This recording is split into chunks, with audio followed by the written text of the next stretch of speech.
The grand finale for the 2025 Formula One season is here, and with it, the much anticipated question of will McLaren finally implement team orders? Lando Norris says he would move over because he's just that type of bloke. I'd like to refer him to Hungary 2024. We need you to save more tyres, please, and we do want to let Oscar through. We should have boxed him first then, surely, no? Doesn't matter. I mean, it does. For me, maybe. McLaren officially confirmed they will implement team orders if they have to, because they actually would rather back a driver than lose a championship to Chucky. Oscar tries to stay awake watching from the bench during FP1 while his rivals get settled into the car and the track, leaving the Aussie 1 second off the pace after Friday. Whose brighter idea was that at McLaren?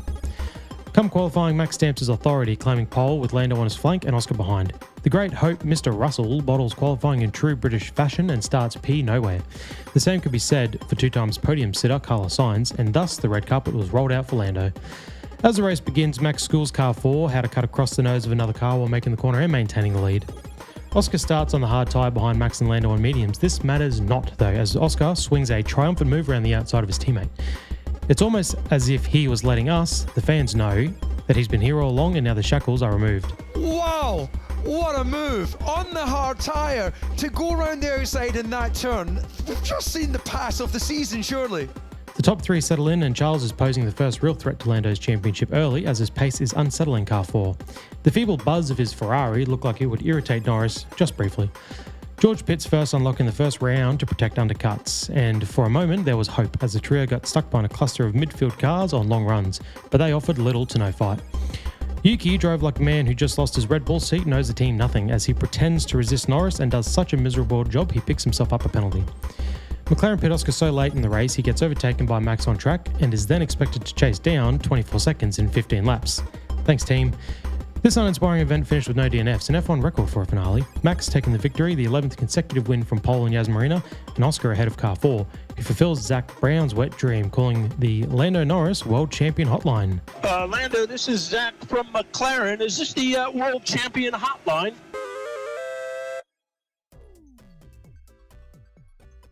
Hello, everybody, and welcome to the Box Box Banter podcast. This weekend was the 24th and final round of the 2025 Formula One season, taking place in Abu Dhabi. I'm your host, Raymond, the majestic moustache of the show. Eminem, as some may say. Eminem? What do you mean? M, majestic, M, moustache. Eminem, for sure. Yes, right. At this point, I feel like the moustache wears me. I'm no longer wearing it. Yeah. Like, I've tried to shave it. It just, like, the razor just doesn't work. snaps in half. Yeah. Yep. So it's vicious. I'm Raymond, and to my left is Timmy. Actually, what do you bring to this show? So I've been thinking about this. I think it's, you know, the meme where you got the shield and all the knives in the back protecting someone? No. They're like, you know, the typical one is, you know, Perez, 2021 Abu Dhabi. And it's like he's like this over the top of Max. Right, and all the knives in I his can back. picture it. Yeah, yep. That's me with the comment section, looking after the comments of late. How's your mental health holding up? I'm fine. I've said before, I'm rock solid. You got thick skin. Yeah, us Aussies have thick skin. Exactly general, right. So, but I'm happy to take the heat. Yeah, I'm actually a little bit disappointed that the quality of the banter that we've been receiving has been kind of average. It's a bit mid. Yeah. It's like their vocabulary only consists of like 3 words: copium, cry, and it's all very generic stuff. I mean, happy to have it on board. Happy to take it. Everything's interaction, which is what we're all after. Hey, we found our community. Yeah. They found us. A few people message out going, finally, an F1 Australia podcast.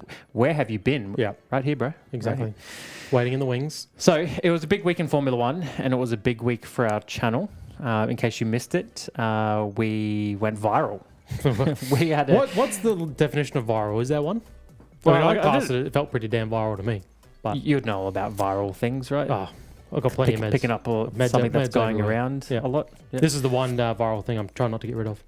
Yeah, this was good viral. We amassed almost 2 million combined views. Yeah. So we were well and truly caught off guard by this. Like, we were sort of winding down the season, like, 1-2 more episodes, and we'll sort of switch off, get ready for next season. You know, we'll reassess everything and see how we went, and then next thing you know, we'd getting our face ripped off with views and comments and follows and this is all exciting stuff. So Yep. Whenever you get that kind of attention, I mean, you know you're doing something right. Yeah.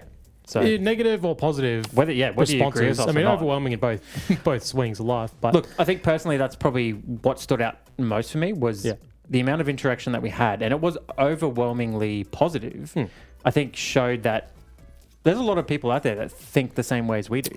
oh yeah, Yeah, we're and not like, out of line. we have our opinion and our own perception of things, and you know we could be completely wrong. We're not usually wrong, but we can be. It's rare. It is rare. But I think it was nice to know that there was a lot of other people out there that felt the same as we do. Yeah, and not everyone has a platform. Besides your social media commenting hatred and commenting your opinion, that gets bypassed by most people. Not enough people, or not many people, have a platform where they have the confidence to speak. Put yourself on camera with the headset on in front of 2 million people in this case, and have your opinion, putting yourself out there, and you get the people who think it's the same thing to reply, comment. Yeah. But to have the people who are like, exactly, like, this is what I was thinking, but they have no one to say it to. So that's what we're here for, is those people, you know. By the way, I posted up 2 clips that did really well. The clip that involved me did better than the clip that involved you. So well, does that mean I first, know so Will better than you? Oh, mate, we'll let the people decide. Hang on. Did you say, well, you're first? Are Yours was you first up. giving me the Lando Norris treatment? Oh, you were first in line. Sorry, so. it was low hanging fruit. No, that video probably helped my video come along. Yeah, no. Naturally. It was funny too because like that clip that did the rounds, I honestly didn't think it was anything special. No, like I it just thought it was so obvious, like run of the mill. That's it. It like just felt standard. Yeah, Like- it wasn't a hot take. It wasn't out of line, in my opinion. It wasn't even really that much of a conspiracy. Look, we're happy to say the things that Oscar can't. Yeah, You know, we he's can be never a voice for him. Yeah, he's never going to throw McLaren under the bus. Like that would be career suicide. It's a different era of Formula One now. Like Formula One has never had to deal with this level of social media attention. I'm still trying to figure out which one of his burners is following us. Yeah, It's a hard one to crack. He's masked him up well. yeah. Well, after he had that little repost incident, he's got to be careful. But thanks. We know he's following. So. Plus, you know, I don't know if it'll come up later, but you know, banned from talking to his own countrymen, his own media from his own country. He has to be careful. Don't get me started on that one. 'Cause, what other sport does that sort of bullshit? Not wrong. Look, while we're on the topic, real quick, I actually want to give some shout outs to some very specific handles that just You've filled me taken with names. joy. I did take some names. Yeah. So I'm going to butcher some of these because you know how handles can be. But so on Instagram, we had direct messages from some of these people. DMs. Yep. Direct, that just couldn't help but tell us, you know, they were stoked to find us. Yeah. And just enjoy the content. So shout out to Ash Morrow, Sipping with Studs, Nick Guggs, Pullinst, and Emil Oshan Henning. Oh, boy, you are struggling here. that's I all don't even from- know if these people know who they are. Figure it out. All right. They essentially assured us they'll be back. So shout out to those guys from Instagram. And I got 2 from YouTube. So there's ArkStrider5728. Commented something lovely. Not to be confused with 5727. No, I didn't realize there was this many on YouTube. Yeah. It's unreal, but there he is. He was the one who commented. Happy to have him on board. Now, Sioko74. This person had pretty much comments on like all of our YouTube videos, so very happy to have them on board. Huge shout out to them. And yeah, they were the particular ones that didn't just agree with us because there was many of them, but they really let us know they enjoyed the content. They were happy to find us, and they would continue to follow us. So of course, it's awesome to hear. Yeah, and that's good huge stuff. shout out to them. Plus the over 2,000 followers we got on our 4 major social media, including. Would you say we're kicking ass YouTube. and taking names? Yeah, for 1 week of work, essentially. That's 2,000 new supporters, you know, on top of what was existing over the 8 months. Like, this has just topped everything hugely. So, Yeah, I mean, I think shout out to everyone who put into the effort to give us a follow and a comment. It's awesome. Yeah, look, we love doing this. We've been talking about Formula One, just you and me in dark rooms for many years. So it's nice to find Always more with the people. headset on generally while we're gaming. Exactly. So it's nice to find more people to share that with, especially to ride the highs and lows of the Oscar Piastri journey and, you know, cover the F1 season in Be a our voice own. for Aussie fans. Yeah, that's it. Do it in our own little way. Yeah. All right. So, firstly, if you're new to the channel, thanks for hanging with us. You know, we feel very loved and accepted. There's, You know, that there is a side of hatred there, Oh, big time. which is always fun to It's sport. read. Like, this is why it's fine. This is why I'm okay with it. This is why I can handle it. It's sport. As much as everyone's calling us out for being biased and blinded and crybaby and typical Australians, it's like you people are generally, assuming a lot of you are POMs, who have a POM in the sport, or in fact five. Lando four or fangirls at five. least. Yeah. You're just as blinded by bias, except your guy won. So it's easy for them to be Yeah. to be aggressively the other direction. Like, you know, we got many of these, and it's sports. So I'm happy to take that on board. You know, Isn't it interesting how angry they are considering their guy won? Yeah, like well. they've had to they come out and they fiercely defend their driver, which I think is kind of a show of just the natural state on how we want it. Yeah. That they feel the need to just be so he's probably the only fiercely driver defensive. who, if Oscar or Max managed to wrap it up, and they didn't, granted, yep, cool. If they did, I don't think he'd have anyone running to their defense, because what would you be defending? Yeah. It'd be either one of those, an incredibly hard fought against odds battle, not a participation trophy if you want to get me started. Ooh, we're going to go there already, are we? No. Okay, so this episode we're going to focus on the Abu Dhabi Grand Prix, and then next week we'll do a full championship breakdown and season review. Typical sort of situation. Yeah, so we'll try to avoid getting into too much of the Yeah. nitty gritty of all the. We'll just keep it specific to this race. Yeah. So, first, Lando Norris, World Drivers Champion, the 35th one. Are you okay? Oh, sorry. You got to just don't say it again. Okay. Well, how did you like? We'll just say car 4. That's Well, the rule. even that might Usually be a car bit too 4. much. That's I mean, still there will be best. no car 4 next year. Well, So yeah. that is actually something of a bonus. Now you're putting me in a bad mood, knowing that he's going to be car 1. He might not, right? No, look, He might not. let's start the show on a positive foot, shall we? So I'll say this. Congratulations to Lando. He did what he had to do to secure the championship. He finished the race cleanly. He stayed out of trouble, aside from a little kerfuffle with Yuki, which, you know, wasn't entirely his fault. We'll get into it. I've got Yeah, that. that'll come up later. Look, if I got to give him one bit of credit, good pass on Antonelli. Yeah, it looked like he... I didn't think he'd send that at all. And I actually was excited. I was like, Kimi might want to undo the wrongs from last week. He's on a hard tyre. He's going long. We know the whole novel about, or the whole storyline about 2010 and Alonso getting stuck behind long runners on hard tyres. I was like, we've seen this script before. This might get interesting. And then he just... Hail Mary, and he did a good couple of moves there. So if we want to give him some credit. He didn't fumble. He didn't crumble under the pressure. He did what he had to do to secure the championship. So, you know, we'll give him a brief congratulations. We for knew it that. was coming. Like, We know it's coming. Yeah, that's why there's no tears here. We've had, since Australia, it's been like, okay, I think I can see what might happen here. So, despite, I guess, how we feel and how anyone else feels, he's in the record books as a F1 world champion, right? You can't take that away. But Jacques Villeneuve. So Yeah, which, by the way, these things happen. he's the last non-European driver to win the championship. Jacques. Yeah. Every other driver since then has been from Europe. Yeah, okay. And obviously him as a Canadian. So going Good a long one. way. Good Yeah. It was Nice. something I wanted to bring up later, but you know, I'll just kind of throw it out No, now. that's good. Since you mentioned his name.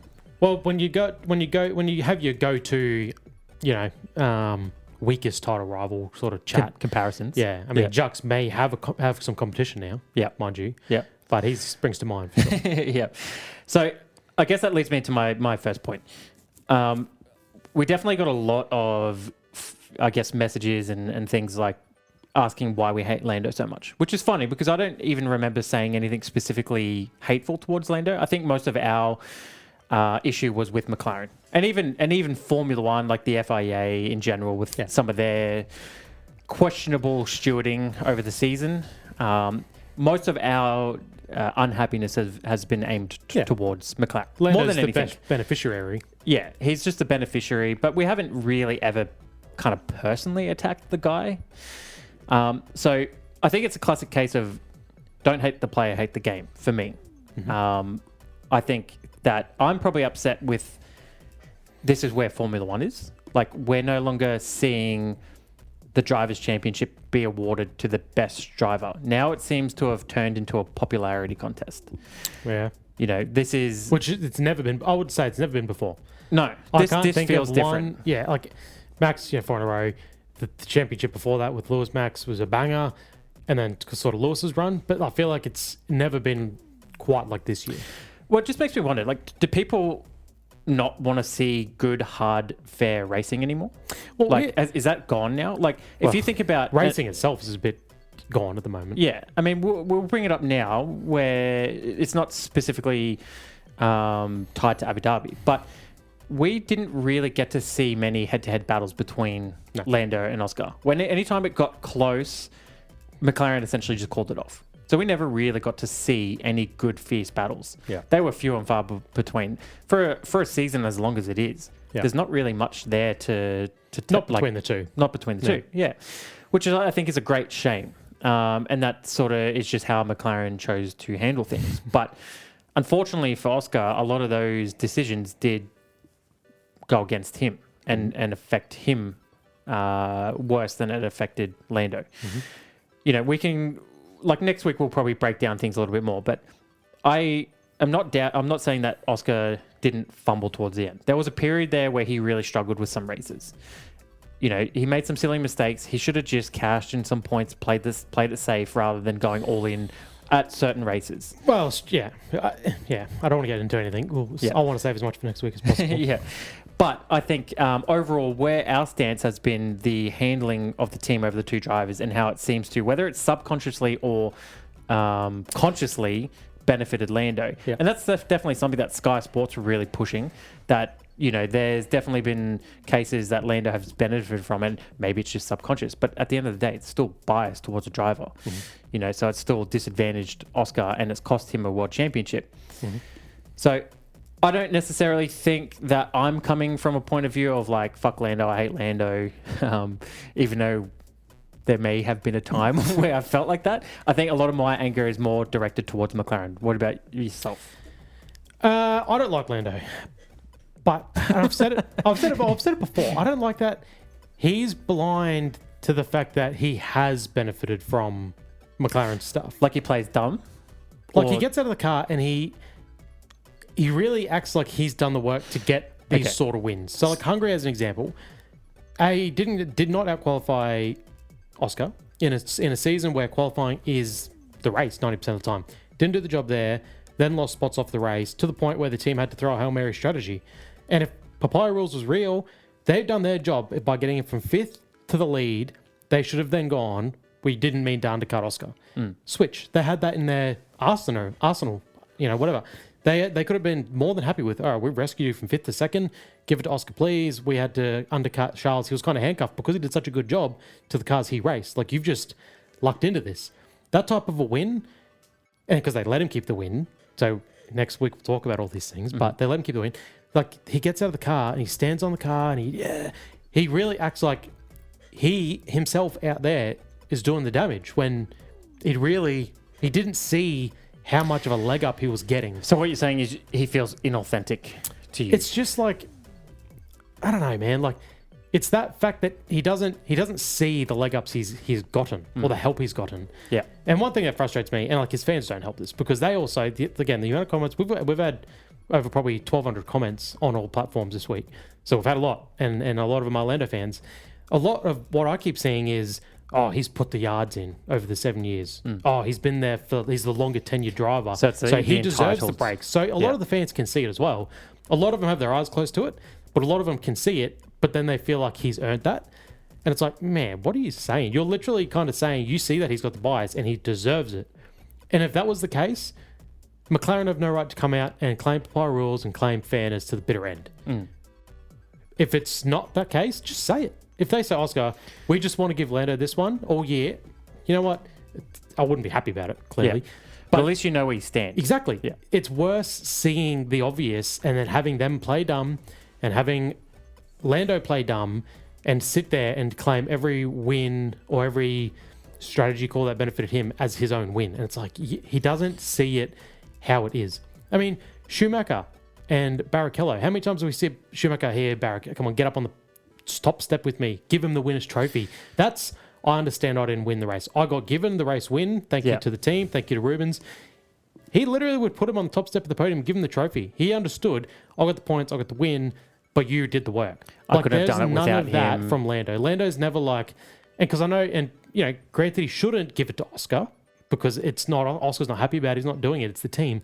But he's not coming out going, feeling a bit uncomfortable, the team really did the job today for whatever. He's always just about him. He's the one doing the job on the track, blinded by the fact that he's not so much. It's the complete opposite of what we saw from Oscar when he got his first win in Hungary last year, where we had to endure all of the radio shenanigans. Yeah. And then at the end, it kind of took the sparkle off the win. 100% And Oscar didn't come out running laps he wasn't throwing happy. his He didn't look shirt happy. off. No. He came out and said it's not the way I would have liked it. It's nice, but it's he was a bit more realistic of how it went down. He didn't claim it as like, even though he should have, because in those situations, the team literally just gave Lando the optimal spot when it shouldn't have happened. Yeah. But it was a fight that was drawn out over 10 laps to get Lando to relinquish it. Yeah. If it was two cars, they did the right job by Lando. But Oscar, at that time, had the faith in the team that they do the right thing. So, of course, when they stopped him late, it's like, no worries, like this will work itself out. And then Lando kicked up a stink about it. So, okay, so moving on to the next point. Do you see Lando Norris becoming a world champion again, and does he defend his title? So this is what I'm actually terrified of. Yeah, okay. I was going to say a swear word, but that's, again, all these comments. Hey, we've never once claimed to be professionals. We've never claimed all to be professional. We've never claimed to be nuns or, yeah. Mary Christians, whatever. But I skipped the swear word. My fear is McLaren again. If you ask Zach Brown today, do you feel like you followed Pi rules to a T? Did you feel like you actually just ran a fair campaign? He would absolutely say, yeah, 100%. We did everything fair by both drivers. This is my fear. They think what they did this year was right and by the book and how it should have been. Yeah. What are we going to see next year? The same thing could very easily happen because they think they did the right thing. Yeah. So this is probably stepping on next week's territory a little bit. I guess I'll go back to the question. Do you see him being a world champion again? Oh man. Well, no, I'm going to say no. He's not. I don't think he's world champion material, and I think that I'm not alone in saying that. I don't think that is out of context thing. I mean, Oscar had his number all season. Well, Oscar was leading for 15 races, the championship for 15 races. Yeah, he had a 34-point lead. Only 9 rounds. He wasn't leading. Yeah. Again, we're stepping on what we might talk about next week. But the fact is, Oscar had his number all year. And it came down to, I think Oscar will take what he learnt today. My fear is what could he have learnt this year? I think what he has learnt, today, keep it specific to Abu Dhabi, yeah. Well, I mean, it's probably a little bit harder to pull something from Abu Dhabi because I don't think there was really anything to be learnt from Abu Dhabi. This is what everyone keeps saying. Like, Brundo was given him flowers during the race. Oh, all these things he's learnt this year. It's like, but what has he learnt? Besides, don't break 50 PSI on a safety car, what else has he learnt this year? Well, if you shut the hell up, well, I'll tell you what he's learnt. Stop the potty words now. Yeah. What he's learnt is he has to be... he has to take advantage of the things he can control, right? Because too many things outside of his control had a negative effect on his championship bid, and that's probably never going to go away. You're always going to have bad pit stops. You're going to have DNFs. You're going to have mechanical failures. You're going to have the team making dunderhead strategy calls. Those things are out of your control. You have to look at what's in your control and maximize them.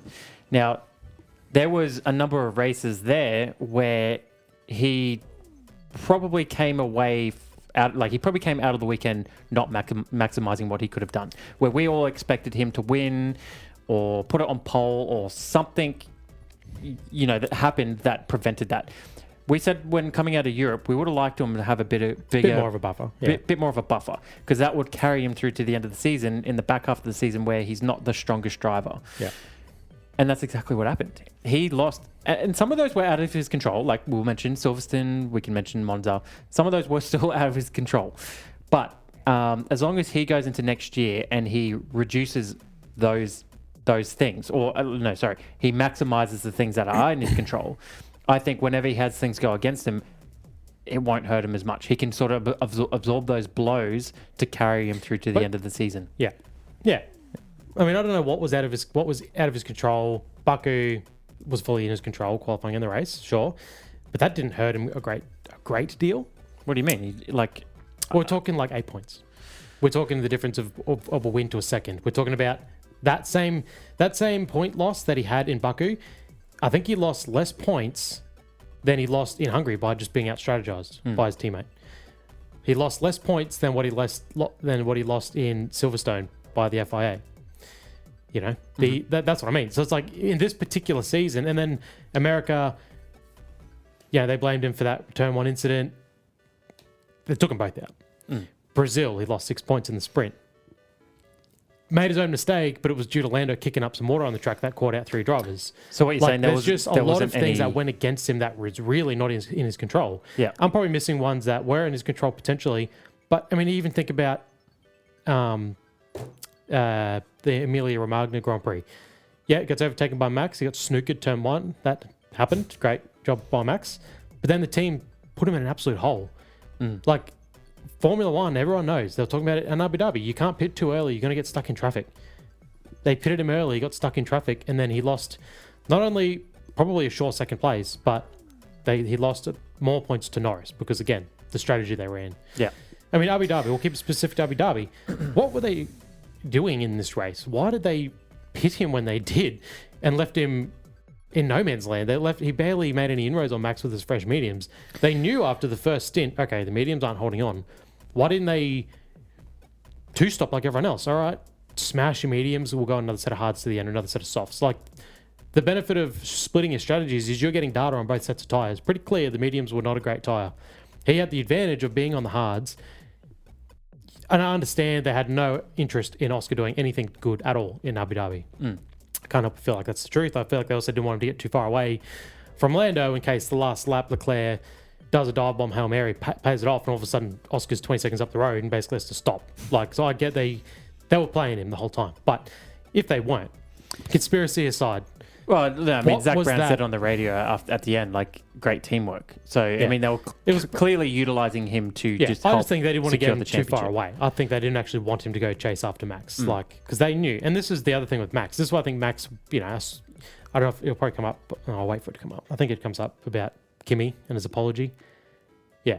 Do you talk about later? Like, his apology. Kimi apologizing. Yeah. I don't have that noted down, but you can mention it now. Well, yeah. So like that there, I feel like Max doesn't care because he knew if that didn't happen, those 2 points, Oscar was still letting Lando through this race.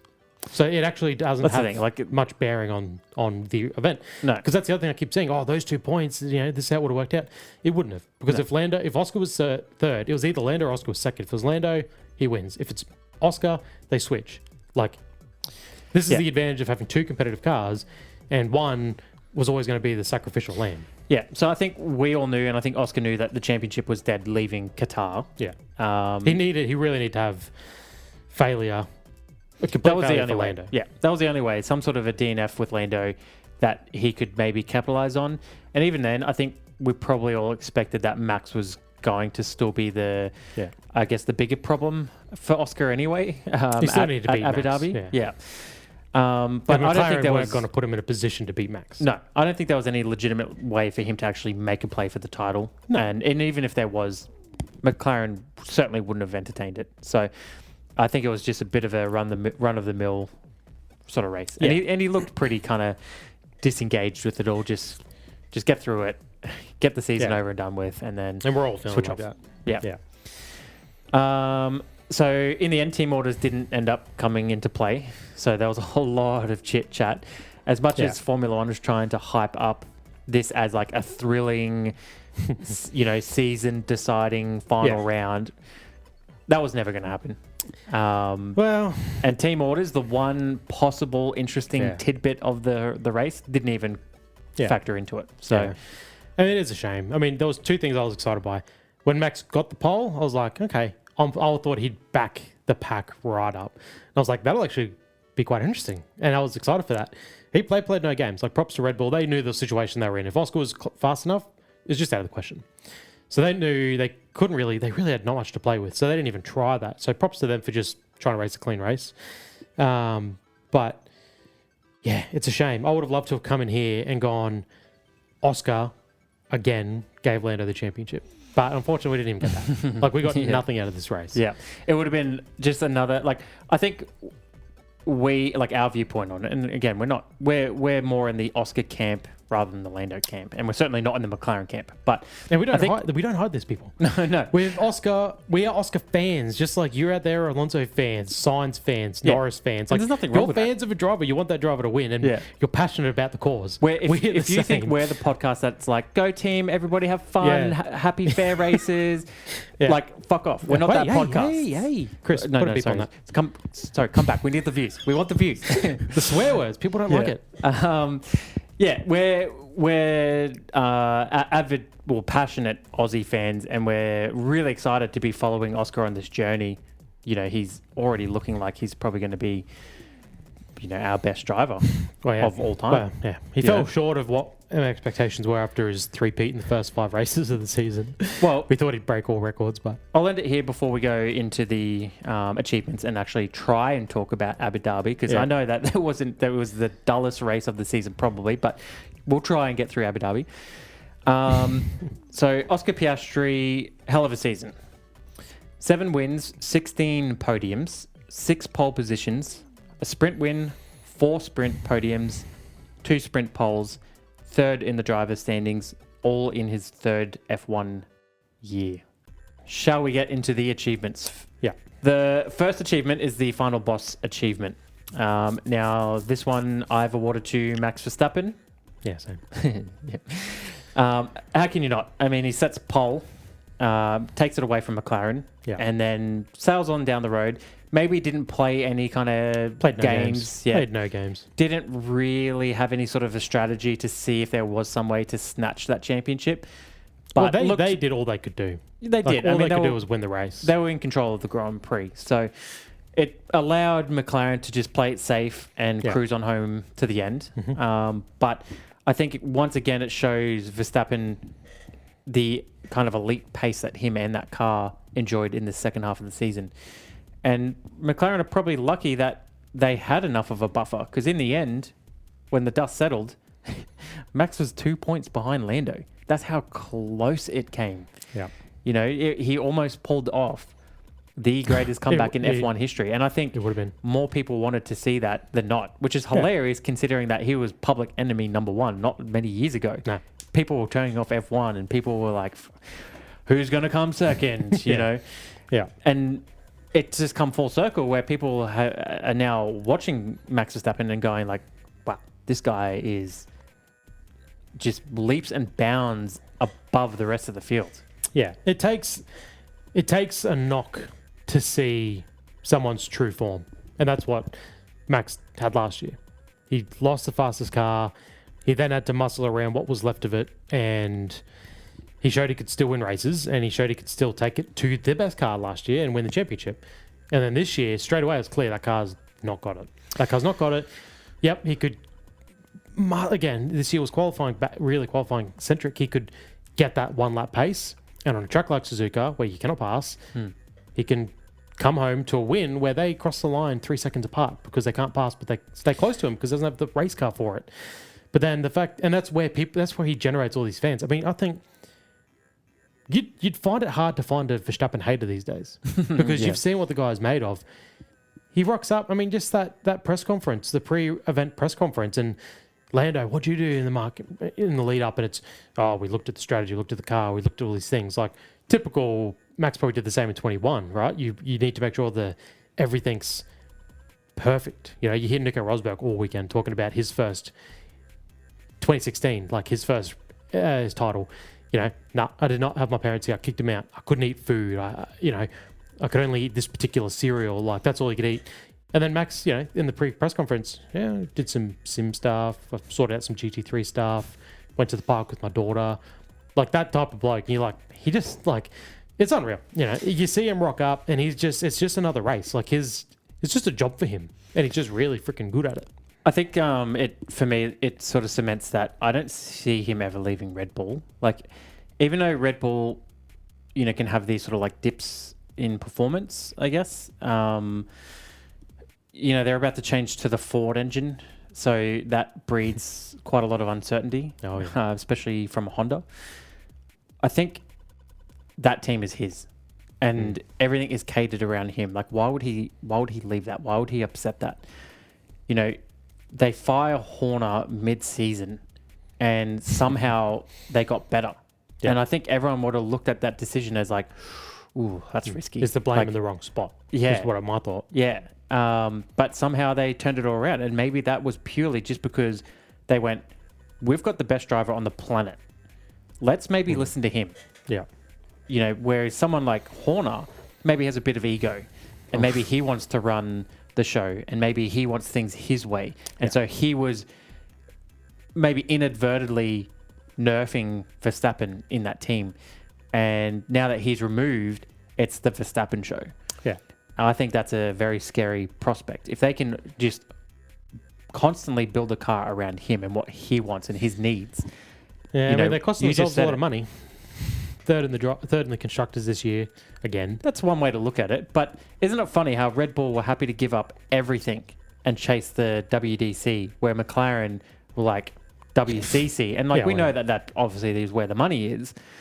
But I guess that goes in your point that it's Red Bull / Max Verstappen racing. They want to see Max succeed. They want to see Max get the accolades. They want to see Max break all the records. It's Max is the man. Max, they understand it's entertainment. I mean, of course they do. It's Red Bull. I mean, goddamn, that is the entertainment standard in the world. They're not for anything and everything. Yeah, they're not a car manufacturer. No, they are energy, excitement. That is Red Bull to a T. Max fits that perfectly. So it actually makes perfect sense that McLaren are trying to pedal we can make the best car, and it benefits their road car as well. Showing we can make great cars, we can do these great things. They want to prove. Yeah, you're exactly right. Whereas Red Bull are the driver. That's what people will see. That's what people know. They don't know Red Bull. Well, they didn't win the constructors last year, but they know Max won 4 in a row.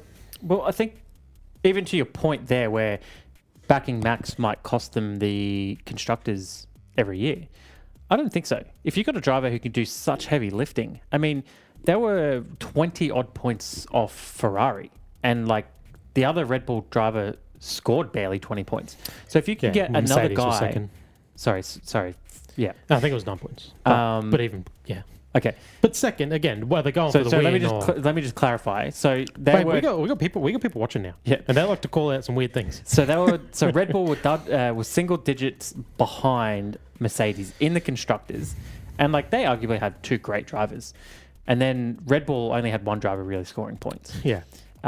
If they can just get that second driver just to be consistently in the points, whereas Yuki was consistently out of the points, they probably are fine. Especially if Max is collecting wins and you don't have McLaren collecting 1-2s every single week in, week out. You just don't know. Yeah. It's tough. It's the gap to the lead car. I mean, they wrapped it up with 5. So you're saying they were close to Merck, and they were. Yeah. But was 6-7 races to go when McLaren racked up the win.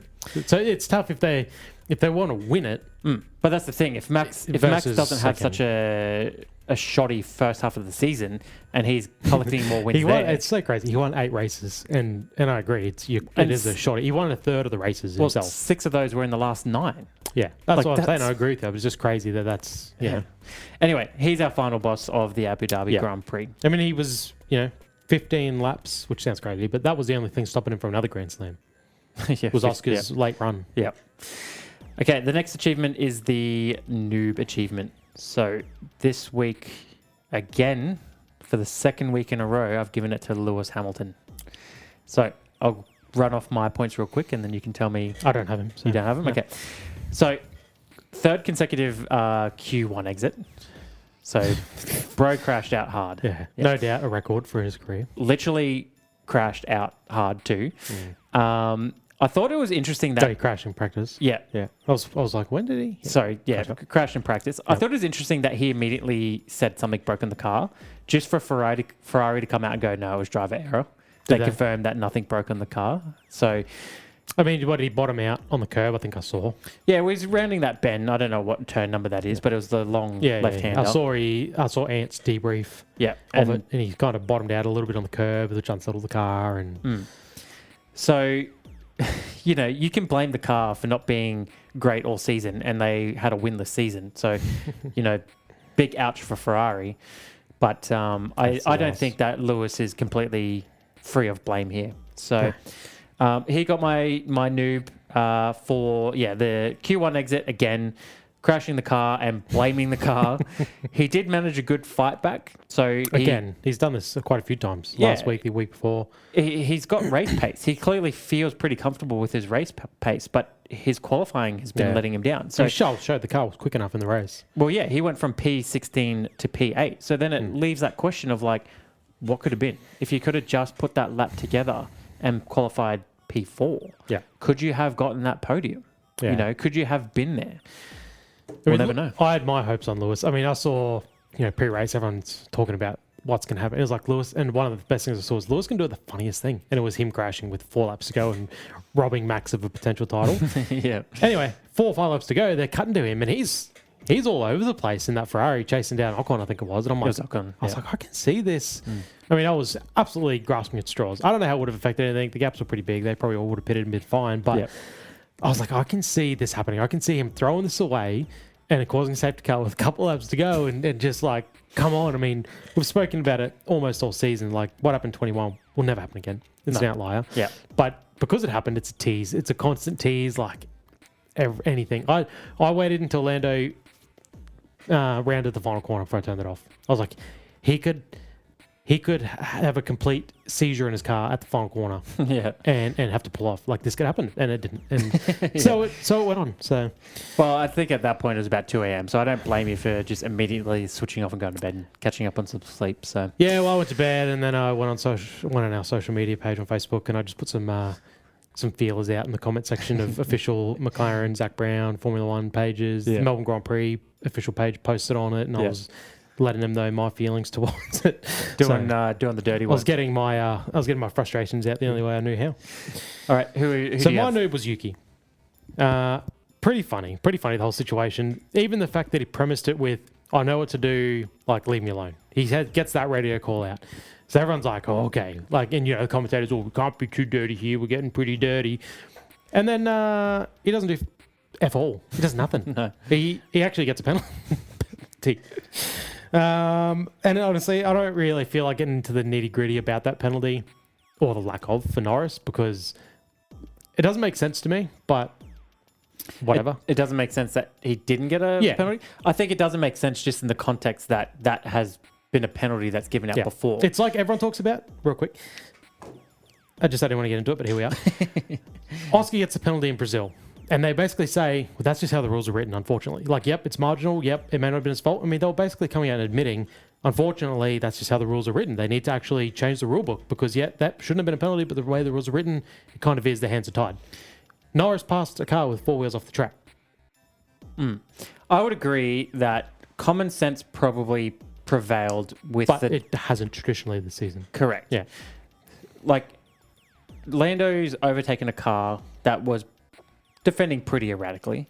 He had plenty of other track he probably could have utilised, but he chose not to. I don't think that he would have gained an advantage. They were on a straight. It wasn't like they were at a apex or a braking corner. It was on a straight. So, but the lines are there to dictate the edges of the 100%, track. 100%. The principle is there. If he got a penalty, it wouldn't have cost him anything. No, he would have been 5 seconds and he was clear. That's what I'm saying. It is a moot point. But I think what you're essentially saying is, why again have we changed the standards? The rules are written, and even if, you can't weave why around wasn't the track. common sense used in Brazil? Yeah, like you can't weave around the track, but at the end of the day, you also can't pass off the track. Yeah. Penalty for both.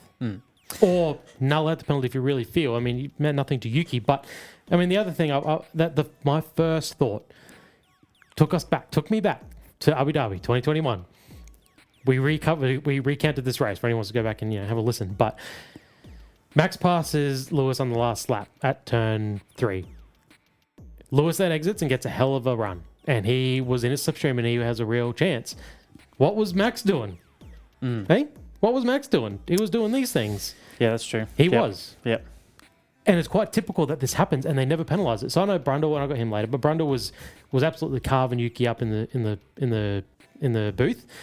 But this is the thing that happens. And unless you actually cause a crash, drivers don't get penalized. You might get a warning. At the end of the day, Yuki pushed him to the edges of the track, which is then Norris decided, I'm going to leave the track and pass you. So it just didn't make sense to me. The way the rules are written, you cannot pass a car off track. He did it. Everyone's talking about United States last year. Norris passed Max off the track, but Max pushed him there. So it was a 10-second penalty that then got revoked to a 5-second penalty because he got pushed off, but he still got a penalty for passing off the track. So not only is this a written rule, but there's premise from only 12 months ago.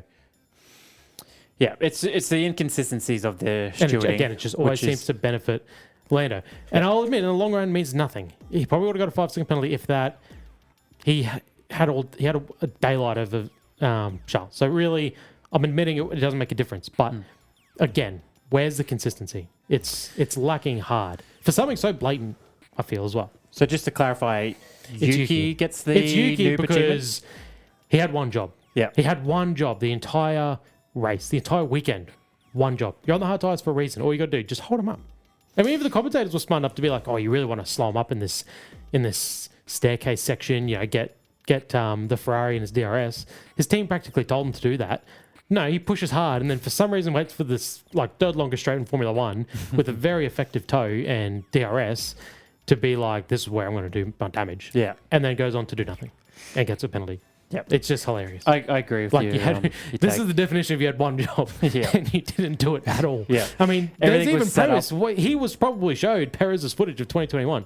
They probably sat him down and said, "Here, little buddy, here's a 4-minute clip. Watch it, embrace it, understand it, study it. Call Checo if you want. Yeah. Get him on. Figure out what he did. This is what you need to do." And he did nothing. He was set up for that moment, and then when the moment came, it passed very quickly. Yeah. And Red Bull were like, "This is why we fired this guy." Yeah, and they were like, "You've been slow all season. You can't do it now." Yeah. Okay, so the next achievement is the buffed achievement. So the most improved. Now, this one for me went to Fernando Alonso, your buddy. Same. Did you? Yeah. Wow. Okay, there you go. I was curious if you were going to pin him down here or not. Great race. This is a little bit out of nowhere. The last two rounds, he's actually looked competitive, and it's not in his kind of traditional wily ways of I'm just going to hold everyone up and run a DRS train and I'll just finish 2 laps behind the leaders. He actually looked quite racy and fast. I thought the first lap, I thought he was going to be a problem for Lando. The way he was all over the Ferrari, I was like, "Ooh, he might be."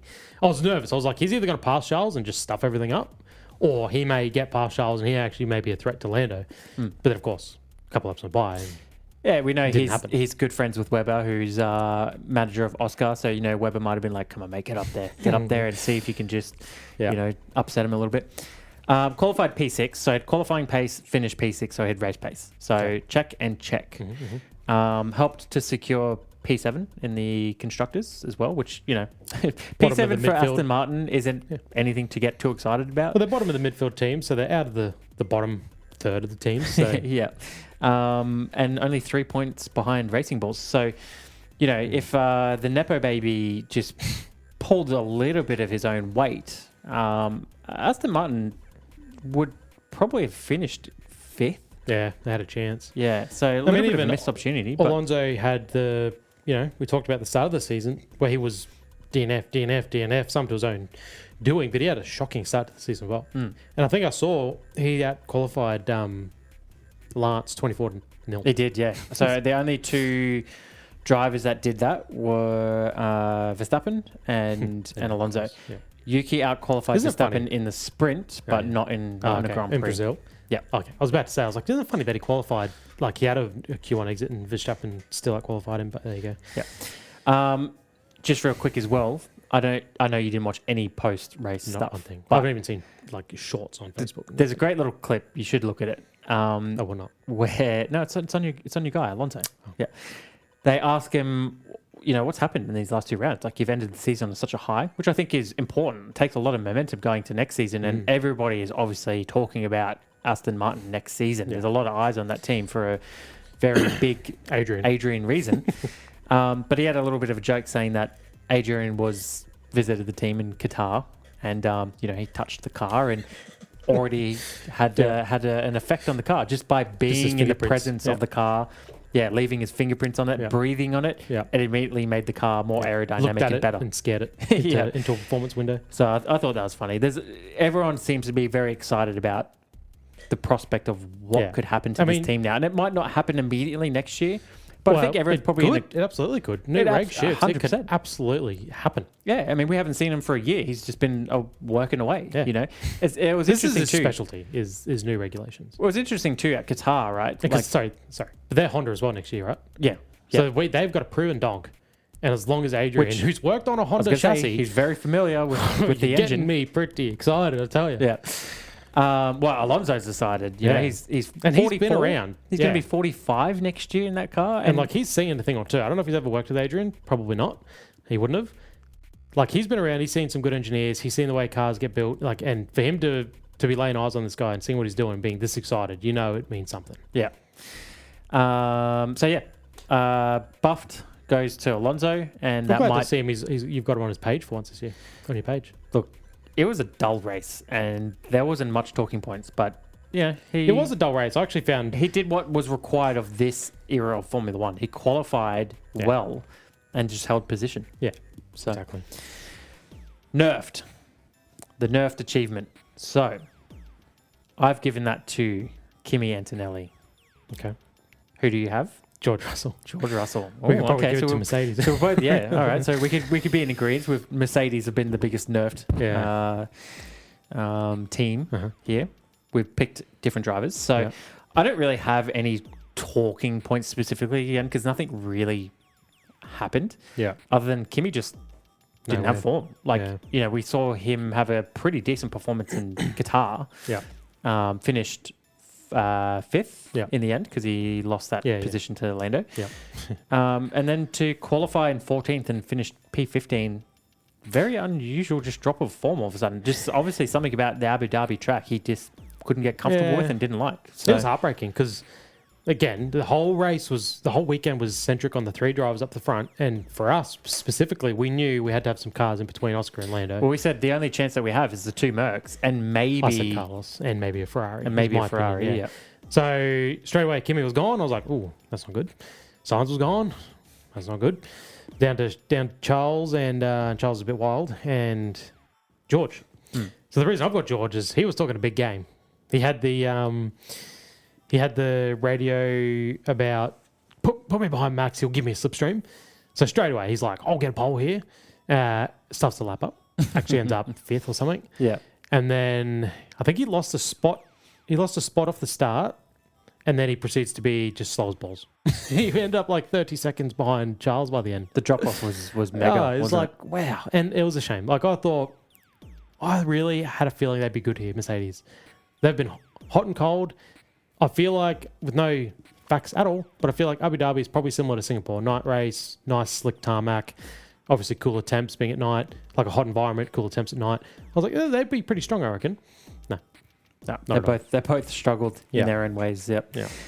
Okay, the AFK achievement. So a little bit of low hanging fruit here once again. Yeah. But I've awarded this to Alpine, probably for like the 24th time this year. Old news. Yeah, potentially. P19, P20. Yeah. But I think more than anything, the reason I wanted to mention this was it's nice to see that the Renault engine went out on a high here. So I mean, what did Crofty say? It's better than them going out with a bang. I was like, that's pretty funny. That's pretty funny. I mean, that's one thing, Renault. They've always been... Actually, no, they haven't idea. That's not even true. They haven't even always been reliable. No. They've been slightly reliable this year, but not quick. I mean, I actually forgot. I know you're angry today, but can you try not to kick the equipment? Yeah, that was slow. And I actually forgot that Renault were leaving. And then straight away, when they were sacking them out, I'm like, that's why they're so slow this year. Yep. Dead last in the constructors. So it's so slow. Yeah. They were always at the bottom of the pack. Dreadful year. Yeah. Dreadful year. Look, my AFK goes to Williams. After the, last 2 or 3 weeks, they've been up in the buffed area, or Sainz has anyway. Both of them just no pace, fall off. You know, I was excited for Sainz to collect 9 points and tie up with his buddy, and Just I don't even think he finished in the points. He was definitely running out of them pretty much the whole race. Yeah, no, I don't think he did. I mean, they definitely went out with a little bit of a whimper, especially Alex Albon. This whole second half of the season, he just disappeared. I saw, what has he scored in the last 8 races? 1 point in a sprint. Wow. I think they said. Yeah. And he hasn't finished in the points for the last, and maybe he just, these low grip tracks, he's got a bit of the Oscars. It's either that or the signs uprising has just knocked his confidence Cowed him immensely. down. That's what I think it'd be. Yeah. It's too convenient. The No Scope Award. Yeah. So the No Scope is for the best overtake of the Grand Prix. Actually, a good race for it. Yeah, well, I feel like, yeah. Do you? Oh, yeah, this is a banging race for overtakes. See, They may have been few and far between, but they were some pretty quality. There's an obvious one, and I assume you probably have that one written down. I haven't, because I spoke about it at the start. Yeah, okay. I didn't write that one down either, because I just thought that was just the obvious one, which is obviously the Piastri overtake on Norris. One, but Wow, what a move on the hard tyre to go around the outside in that turn. We've just seen the pass of the season, surely. part of that felt like that's kind of what the team wanted anyway. So Bollocks. You don't think so? Bollocks, no chance. Why would Lando defend it? He defended it, which is why he went around the outside. If it was team orders, don't be wrong, Lando loves to deny that shit. But if it's team orders, Lando's not defending him, especially because the way they would have sold it to Lando is this will benefit you.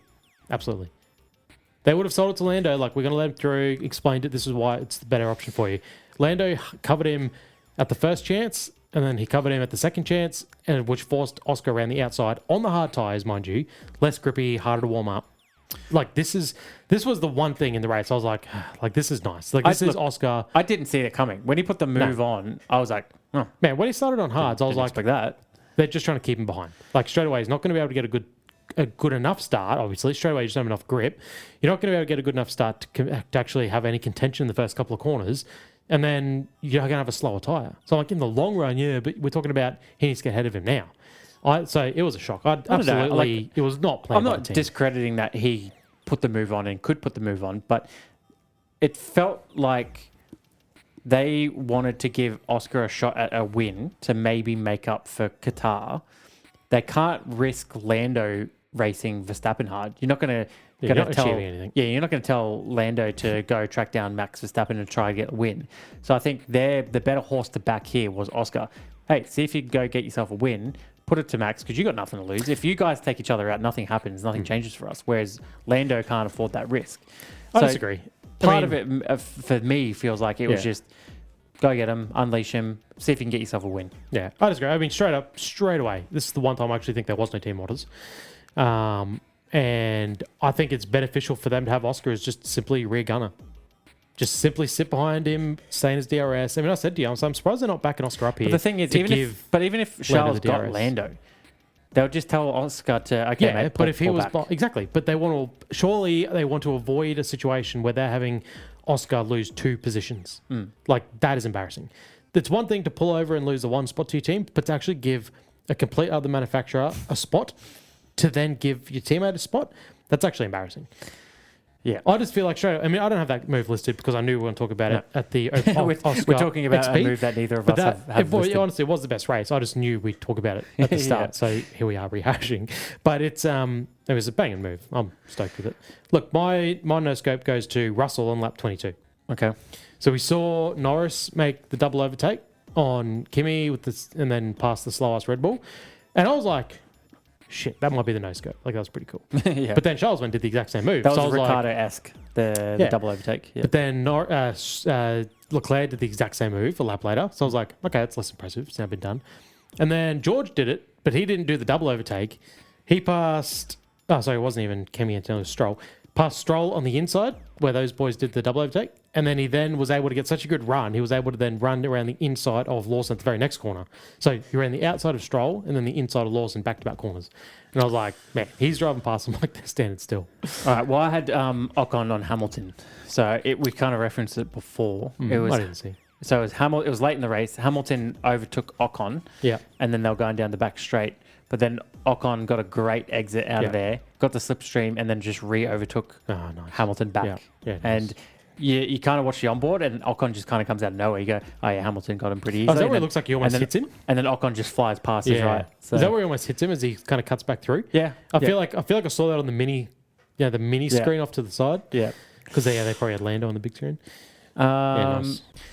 All right, so the 1v1 category. So this is where we spin the wheel. It'll pick out a team, and we talk about the teammate head-to-head battle. The spinner has picked Haas. Yep, the spicker has picked Haas. Yep, that's correct. What is a spicker? You tell me. I just vetted it right now. It's a new word. I'll tell you what, I'm glad the season's ending now because I'm sweating bullets in here. Yeah. It's hot. Australian summer. Recording in Australian summer is tough. It's actually a nice time of year to be wrapping things up. So, Haas, where do you want to start? Well, I guess you've spoken about Ocon. So, what did he finish? He must have finished 7th. So, I'm guessing that's ahead of Behrman. So, maybe, and that's a maybe, because I'm not sure, because I don't follow Haas that closely.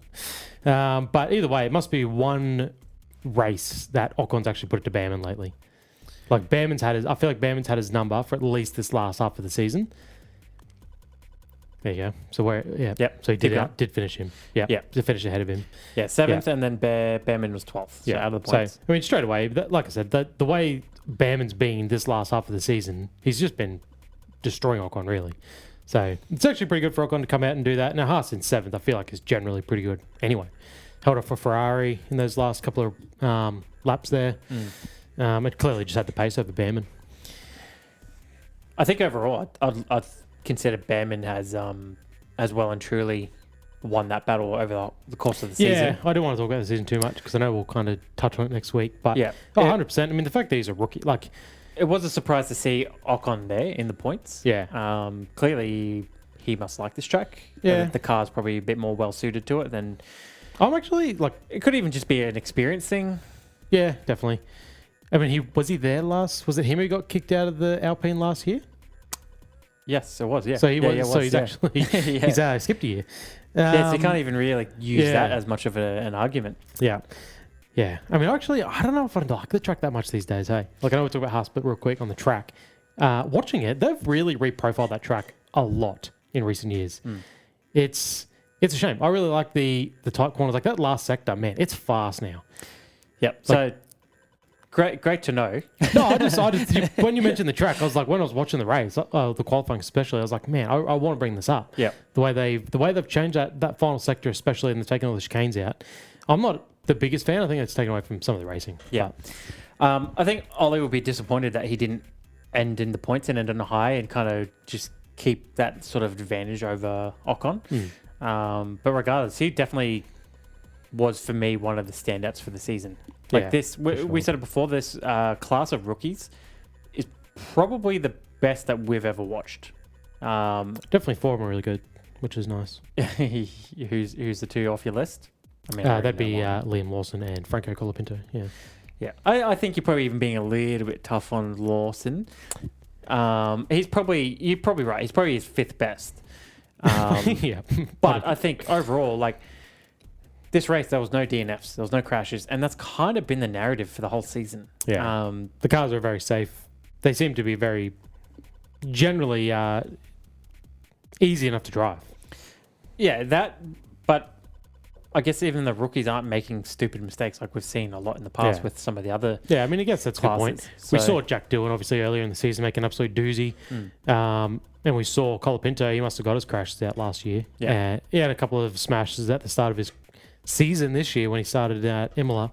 But he's at least taken the no crashing thing seriously of recent times. I would be surprised if Behrman doesn't go forward and kind of adapt that number 1 seat presence next season over Ocon. I mean, you got to imagine he's eyeing off Lewis's chair. 100%. Like that's got to be his. You think he's the go-to guy, unless like a Piastri pops up as a potential. Maybe a George if something happens there with Merc. You got to wonder. You got to think it'd be almost a straight swap with a Charles. You'd imagine. Surely that's the only reason. If they're happy with Charles and they want an up and comer, surely they're not. They actually would be looking towards a Behrman. And then the only reason one of his other seasoned vets kind of get a look in, not that Oscar is, but it'd be that swap for Charles' seat. Okay, so next category is the proximity chat. So this is the achievement for the best radio message or commentary tidbit. Mine this round, I've given this to Zach Brown. So now... We promised we weren't going to talk about Zach Brown. Hey, I didn't make any sort of promises. I had to bring this up because there's two messages here that I've highlighted. Now, I know you just learned about one just recently when I played you the clip. Yep. But the other one you might not have heard. I wouldn't have. So the first one is this the world champion hotline? Hello, Lando. This is Zach Brown from McLaren. Is this the world champion hotline? Lando, this is Zach from McLaren. Is this the world champion hotline? That might be the cringiest shit I've ever heard. Yep. That's with someone someone in their crowning moment. Yeah. That was hard to listen to. Yeah. He's such a yank. It's all about the drama. Yeah. So, we'll have that highlighted here. And I know that's one that you'll save for your little radio message file there to play back and enjoy. The other one, though, on the flip side of things, is his message to Oscar. There was definitely a lack of support, encouragement, empathy there. What do you say? Get to it. There was a lot. Because basically, Tom Stollard was delivering a message to Oscar, and then Zach Brown actually cut in over the top to get out his point. And it was basically like, hell of a job, great season, Oscar, good job, blah, blah, blah. No, condolences, mate, come back stronger next year. Nothing along those lines. It was all just like, good job, whatever. Yep. Then Tom Stollard came back on the radio to kind of finish his point, just for Zach Brown to come back on again and cut off Tom Stollard again and kind of push. There's no way. This has got to be Formula One's editing nonsense. I'm telling you, the this is radio what unplugging happened. thing. No, There's no chance. It did. Oh my God. And again, not to be at all sort of give him any kind of support. Yeah. It was more, he was elated and made the point of congratulating him for being such a good team player. So I think it was just a little bit of rubbing salt in the wound. So his radio message to Norris was super cringy, and his radio message to Oscar Piastri was completely tone deaf. Yeah. Who do you have? Tell you about McLaren. I've been seeing all over their socials that they've kind of tried to pick up the clan tag of this team. Right. Every post I see, it's this team. This team's so good. They're so tone deaf to the entire community of Formula One.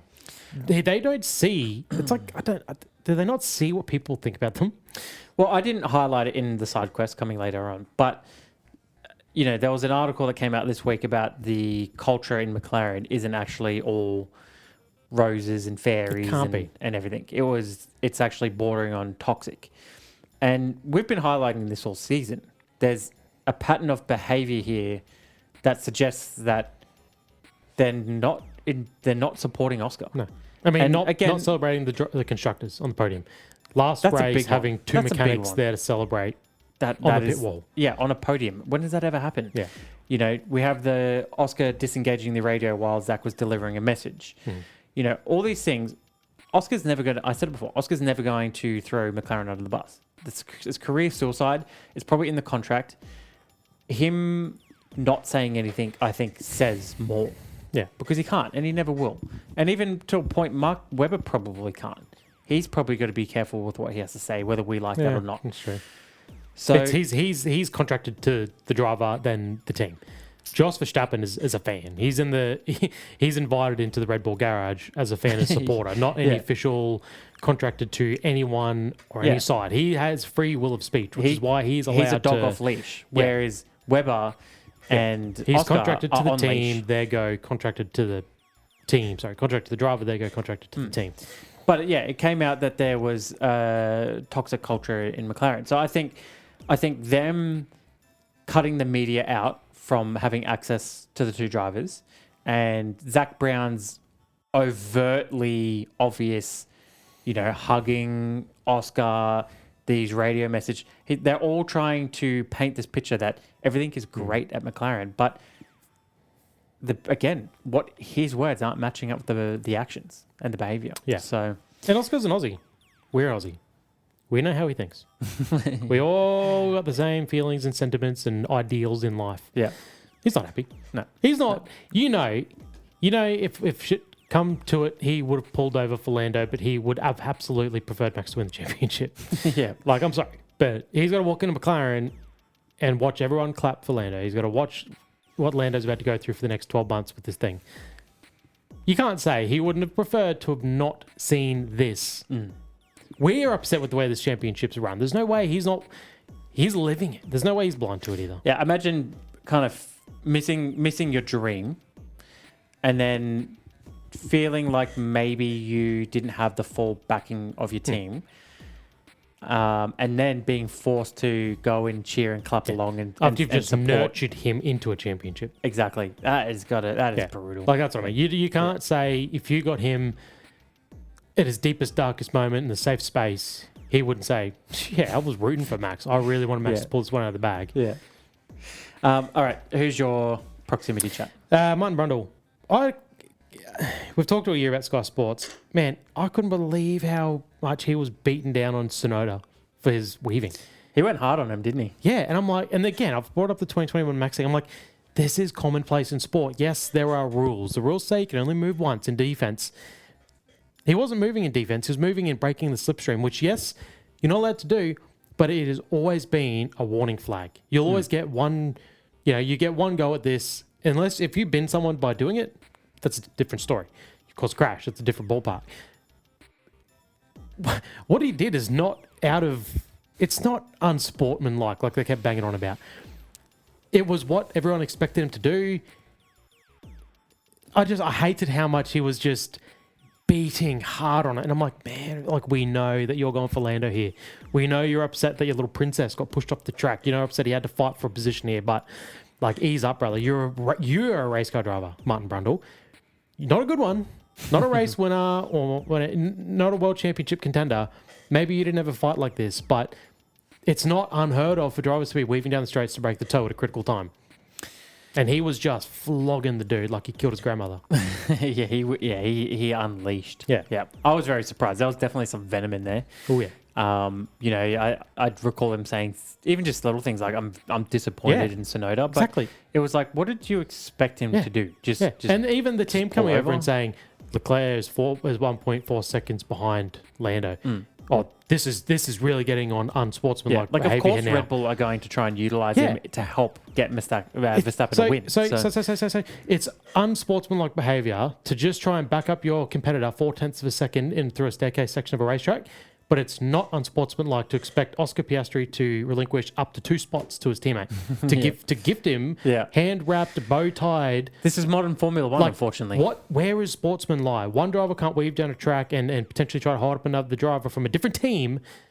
That's unsportsmanlike. Yeah. But to literally give up track position, like he was expected, if need be, to give up a position to a Ferrari. Give that points are money. The general public betting on this thing has money on this stuff. He's expected to just give Ferrari 3 more points and give him the place, bounce himself completely off the podium, and that's not unsportsmanlike. Because again, Sky Sports Martin Brundle, so just like sickeningly biased, and I get it, we are too. But we're not sitting on a commentary box talking to millions of people trying to call a race where you are kind of meant to be a little bit unbiased, talking that way. Yeah, I agree. Yeah, frustrating. It was out of form for sure. Yeah.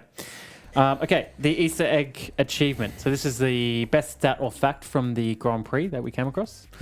So my one is awarded to Lando Norris. Now you could take this as maybe a little bit of a dig, but I just found it was interesting. Lando has the 4th longest career in F1 history before becoming world champion. Okay. Now, any ideas who are the 3 drivers ahead of him? So they've had longer careers? Yeah, before they became a champion. So obviously there's drivers who have raced more and never become a world champion. But these are to actually then achieve world the championship. longest time to Jensen Button. Correct. He's actually next. Kimi Räikkönen. No. I'll give you 2 more guesses. Is this based off like races or years? No, races. Races. Yeah. So it's probably not going to be any. So Lando had 152 before he was crowned. Jensen had 160. And then there's 2 drivers ahead of him. I don't know how a lot. Probably not Jacques Villeneuve. I think he was pretty young. No, I don't know. Who? So the next one was Nigel Mansell. 176. I was going to say, surely no old guys because they're doing 15 races a year. Yeah, no. So that's a lot of seasons. Yeah, well, it sort of highlights just how long he was before, like how long he stuck around before he finally tasted victory. Number 1, Nico Rosberg. 206. Feels very obvious. Yeah. Yep. Your Easter egg. Yeah, of course. I was enjoying that. What else you got? Next year, if we ever bring the trivia back, I want you to ask me questions. Yeah, let's do it. Easter egg. So, sorry, Car 4, driver of Car 4. He's the first non-Red Bull or Mercedes driver to win the World Drivers' Championship since Jensen Button in 2009. Wow, 09. Yeah, wow. And I know they were beating long run this of a dominance. lot, but that's just actually, that's hard to fathom. And that was technically, even that is technically Mercedes, that team. That is technically Mercedes. Yeah. So, isn't it funny? Like, there's all these other teams that just stick around the sport and have had just very little success. And I know it's money; they're still making money. Yeah. But man, it must be tough just to turn up year on year out and just never get to taste or feel that feeling. Yeah. I mean, I guess that probably works out to being as well. He's only the 5th different world champion in that time. Yeah, I So guess with Jensen, Jensen, yeah. Lulu, Vettel, Max, Verstappen. and Nico. So it'll be the 6th actually. 6 different champ. What year was that? 07? 09. 09, yeah. Yeah. Okay, yeah. Yeah, okay. All right, so the final achievement before we wrap it up is the side quest achievement. So this is about usually about a headline or a news article that we saw during the week. Now, my one, I wanted to mention it, I guess, purely just out of, I think, just to highlight how big he has gotten and how fast it's happened. So you would have seen the Australian politician mentioning Piastri in Parliament and asking the question if McLaren was using bias. So it's not just us. No, we are not influencing the Australian politician parties. Well, yeah, political I'm sure parties. that they're not watching us. Yeah. So who So knows? this is not an us thing. We are not to blame. Yeah. I just found that very odd. It is I odd. mean, I never did I think that those worlds would collide. But Piastri has just taken over this country and such a quick span of time. Yeah. I mean, we heard rumblings about him in F3 and F2. And even then, we don't watch that. And even then, I don't think we had any kind of expectation that it's kind of like another this kid Australian coming through. Yeah, we didn't really have any expectation that he would make it to Formula One. Like, that is so hard to do. A lot don't. And he did. All of a sudden, he found himself on the grid and he had the whole thing with Alpine and McLaren. Yep. And very quickly, he became a Household name. He's taken over the country. I think I've seen that he's the second highest earner for the country now. I think Josh Giddey was number 1 in the NBA. Of course, yeah. But yeah, I mean, Australian politicians are now getting involved and interested in F1. You know, I heard on the cricket coverage all weekend, they were championing Piastri. Make sure you switch on and watch. It's really this, what I would have called a niche sport for our country. You know, Daniel Ricciardo definitely helped it gain interest and traction here in Australia. But Oscar Piastri has definitely taken that torch and now just ran with it. Yeah. So, very interesting. 2 things about that. I never have politics come across my feed. No. Until I saw that. And I don't like that. So, well, exactly. So, that shows how your worlds collide. You know, they mention Oscar and all of a sudden I'm getting politics on my feed. Yeah. And the other thing, this is what I love. So, you said it, the whole Alpine thing. Everyone goes, oh, Lando deserved it because he had the hard yards. It's like, 2 things.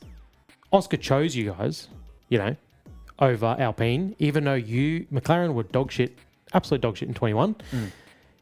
Absolute dog shit in 22. In fact, one of the worst cars on the grid. That's all he saw. He still chose McLaren. They were dog shit at the start of 2023. He still chose you guys. He had those hard yards. Yes, Lando did too, but, you know, what did he expect when he joined the sport? He was with McLaren from beforehand. You know, once it was time, once you're of age, here's your McLaren. Like, go on. Like, help develop the car. And people who say, like, oh, but Norris stuck with McLaren. what option did he have? Ferrari, Mercedes, were they really out there, like, trying to poach the guy? Yeah. No, like, Oscar actively chose McLaren, even though they were one of the worst cars on the grid. And he stuck with them through 2023. And again, I'm not saying either of that all these teams were trying to poach it, but he still chose the team.